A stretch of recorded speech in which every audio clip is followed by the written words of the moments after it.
প্রিয় দর্শক আসসালামু আলাইকুম। আমি ডক্টর বজলুর রহিম রিপন আপনাদের সবাইকে জানাচ্ছি শুভেচ্ছা। প্রিয় দর্শক, আমরা কিন্তু প্রতিনিয়ত বিভিন্ন ধরনের স্বাস্থ্যকর খাবার নিয়ে বিভিন্ন কিছু আপনাদের সাথে শেয়ার করে থাকি।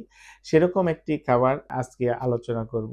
সেটি হচ্ছে বাদাম। এই বাদাম এমন একটি খাবার যেখানে পুষ্টিগুণ ভরপুর একটি খাবার। এখানে আপনার বাদামের মধ্যে সবচেয়ে বেশি থাকে স্বাস্থ্যকর চর্বি, যেটি আমাদের শরীরের জন্য খুবই উপকারী। চর্বির সাথে আমাদের প্রোটিন থাকে, ফাইবার থাকে, ভিটামিন থাকে, মিনারেল থাকে।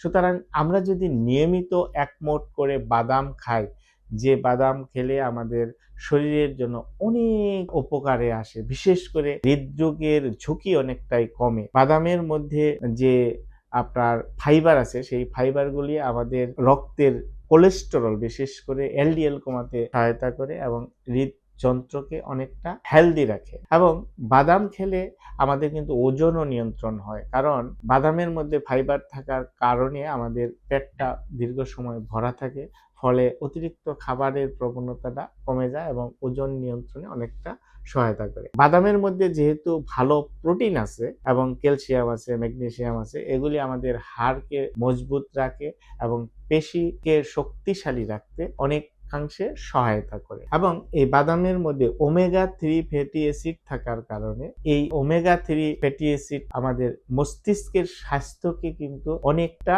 কার্যকরী রাখে, অর্থাৎ মস্তিষ্কের ফাংশনটাকে ভালো রাখে। এবং এই বাদাম আমরা নিয়মিত খেলে বাদামের মধ্যে যে অ্যান্টিঅক্সিডেন্ট থাকে, বিশেষ করে ভিটামিন ডি এবং পলিফেনল, এই অ্যান্টিঅক্সিডেন্ট কোষের অক্সিডেটিভ যে স্ট্রেস আছে সেটাকে অনেকাংশে কমিয়ে ফেলে। সুতরাং বাদাম একটি খুবই উপকারী খাবার, যেটি আমাদের নিয়মিত সকলেরই খাওয়া উচিত। ধন্যবাদ। আসসালামু আলাইকুম।